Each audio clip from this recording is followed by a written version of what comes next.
Por momentos hacer análisis y que se comprenda qué es lo que se está diciendo se convierte en una tarea complicada. Desde cierto punto de vista, hay una gravísima desinformación sobre los temas que se hablan.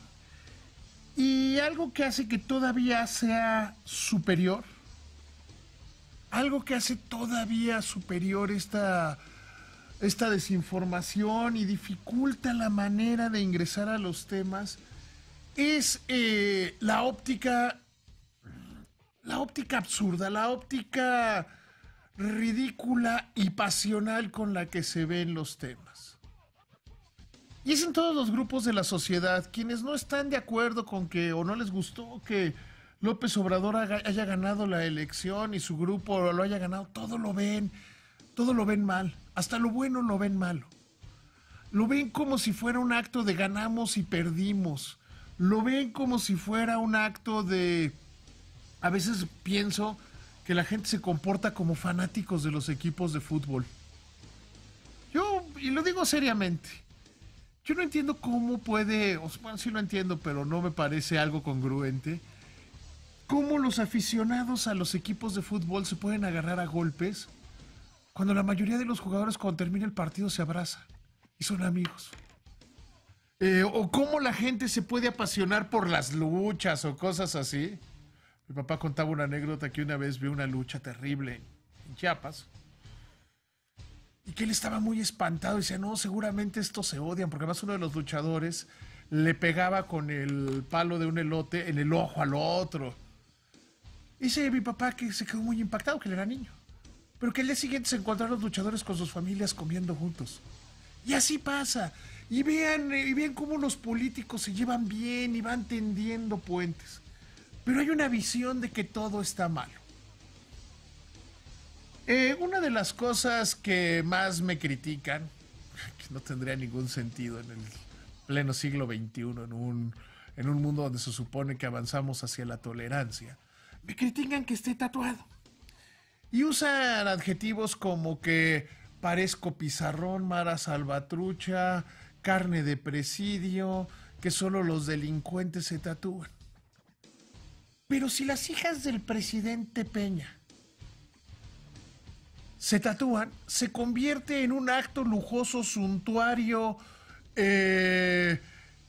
innecesario y ofensivo.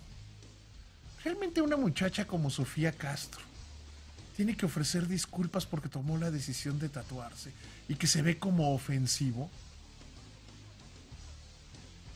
También aquellos que le dicen al hijo de Andrés Manuel López Obrador el chocoflán y se burlan de que un niño decida pintarse el pelo. ¿No se supone que vivimos en un mundo de libertades personales? ¿No se supone que uno de nuestros principales valores debe ser la tolerancia? ¿No se supone? ¿Es tan malo que se metan con la hija de el expresidente? Tan malos los que les decían zorras, pirujas, etcétera, etcétera, como que al niño, al hijo de Andrés Manuel López Obrador le digan el chocoflán y se burlen de cómo se viste. Es un niño que no eligió ser hijo de quien ganó la elección. Las otras son unas adolescentes que no decidieron ser hijas. Algunas de ellas ni siquiera son hijas del presidente Peña, como Sofía Castro. Pero eso nos hace muy difícil hacer buenos análisis, reconocer bien las cosas. Y se generan callejones que son verdaderamente preocupantes. Hace unos días, el lunes de esta semana, cuando se anuncia que el Tratado de Libre, que México y Estados Unidos habían llegado a un entendimiento, los fanáticos seguidores de López Obrador, y ojo, aquí dejo muy claro, no el secretario de Relaciones, quien será el secretario de Relaciones Exteriores, Marcelo Ebrard, no quien está postulado como el jefe negociador, Jesús Seade, ellos no fueron. Los fanáticos, los fans, la tribuna, salen a gritar, esto se logró gracias a López Obrador, esto es un triunfo de López Obrador, que se los decía. Se trabajó institucionalmente de Estado, pero quienes toman la decisión son los actuales miembros del gobierno mexicano. Y ahora que ya no sale tan bien, que algunos le empiezan a encontrar defectos, que algunos empiezan a creer, ¡mugre Peña! ¡Es un desgraciado este Peña! ¡Entreguista maldito! Pero son los mismos, la fanaticada, que no está actuando racionalmente, que actúan guiados por la pasión. Y ese actuar guiados por la pasión, guiados por la imprudencia, lleva a hacer cosas terribles. En este país hemos visto el asesinato de 4, hemos presenciado el asesinato de 4 personas. Porque la turba decidió que eran robachicos, porque las malditas redes sociales y los grupos de WhatsApp dijeron que eran robachicos. Y aun cuando hubieran sido robachicos, ¿merece alguien ser quemado enfrente de su familia? ¿Merece alguien ser quemado? ¿Ser linchado y quemado? Sin ninguna prueba, con un juicio sumario del pueblo bueno. Estamos viviendo momentos de gran pasión. Esta semana que Banco de México da a conocer su informe trimestral de inflación, confirma 2 asuntos fundamentales en la economía. Que la economía está perdiendo velocidad, pero eso no lo dijo esta semana Banco de México. Esto lo retoman en su informe de inflación con base en el dato del INEGI. Un dato que el INEGI dio a conocer justo hace 8 días, en el cual se dice, a ver, la economía mexicana está perdiendo velocidad, crecimos el trimestre pasado, decrecimos con respecto al trimestre anterior 0.2%, el crecimiento a tasa anual es del 1.6%, que es similar al que se tuvo en el tercer trimestre, donde la economía mexicana se vio profundamente afectada por los sismos, por los huracanes y por algunos otros fenómenos meteorológicos. Y eso confirma que la economía está perdiendo velocidad, un poco por la incertidumbre del Tratado de Libre Comercio, que ya tenemos esa parte, otro poco por el proceso electoral, que ya sabemos quién ganó, y otro poco porque el mundo está perdiendo velocidad, el comercio internacional está perdiendo velocidad. Y ahí están las nubes de la tormenta, ahí están, claritas, ahí se ven. Donald Trump peleándose con absolutamente todo el mundo. Por más que Canadá llegó en una posición de desventaja y se trató de sentar a negociar, otra vez Trump vuelve a empujar a Canadá y les dice, pues lo tienen que hacer como yo diga, ¿eh? ¿Y qué hace Canadá? Pues nos levantamos de la mesa. Seguimos negociando a partir del miércoles. Porque Canadá no quiere que lo empujen a firmar un acuerdo. No quiere ser obligado a firmar un acuerdo al costo que sea. El primer ministro Trudeau y el presidente Trump tienen un odio personal. Están en el peor momento de la historia entre Canadá y los Estados Unidos. El otro día bromeaba con Pascal Beltrán del Río y me decía Pascal que estábamos tratando de recordar en titulares de la noche algún momento peor de la relación entre Canadá y Estados Unidos. Y decíamos un poco de broma y un poco en serio. Sí, cuando Canadá dejó que los ingleses entraran a atacar a las 13 colonias, que los ingleses pasaran por Canadá para atacar a las 13 colonias. Y es cierto, estamos en ese momento. Entonces Canadá se levanta de la mesa. Y esa es una mala señal para el comercio mundial. Y Estados Unidos amenaza a China con aranceles de 200,000 millones. Y dice que si las cosas no se arreglan va a poner aranceles a las camionetas. Porque está en la investigación este artículo 232 que habla de seguridad nacional. Entonces vemos que la economía está perdiendo velocidad. Vemos estallidos, algunas fuentes de incendio en Turquía y en Argentina. Y vemos las preocupaciones de Brasil y el desorden que es Venezuela, el desastre que es Venezuela. Y cuando se habla de estos temas, ¿qué? Como ya se va Peña, chayotero, ya empiezas a mentir. No, porque esos son los datos. Ahora ya empiezas a criticar al gobierno que toma. No, esos son los datos. Esos son los datos duros de la economía.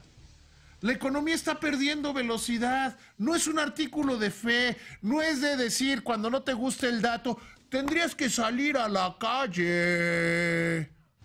Tendrías que comprarte algo. Pues no me teletransporto. Vivo, consumo y salgo a la calle. Tienes que ver la realidad nacional. Pero cuando la realidad nacional no se apega a tus ilusiones políticas, entonces se dejan de ver los asuntos reales. Hoy, en lugar de estar preocupados en no sé, en este desorden, en esta visión pasional, no racional, en meterle el hígado y no meter el cerebro a los temas, podemos perder el tiempo y tomar muy malas decisiones. No es cierto que las mayorías no se equivocan.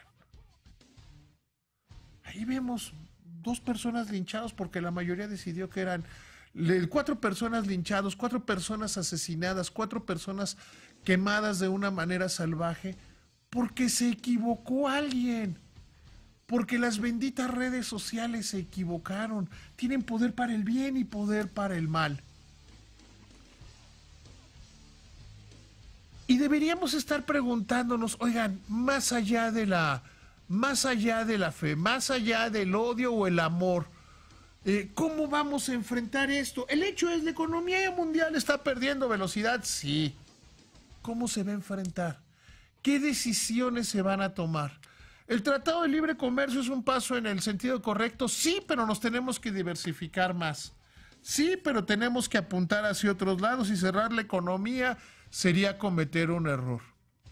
Yo le he hablado a lo largo de toda esta semana de la necesidad de que los criterios generales de política económica sean razonables, que sean unos criterios generales de política económica racionales que mantengan la estabilidad, que son los cimientos, que mantengan finanzas públicas sanas, que mantengan el orden institucional, que no aumenten la deuda, que no aumenten los problemas, que seamos fuertes y que seamos resistentes. Esa resistencia le ha permitido pasar a la economía mexicana la crisis de 2008-2009. Toda la incertidumbre que hemos vivido a lo largo de los últimos 3 años. Gerardo Esquivel, quien está postulado para ser subsecretario de Hacienda, dijo hace unos días, y es una frase que a mí me gustó y que me quedo con ella, que no es suficiente la estabilidad económica. No es suficiente.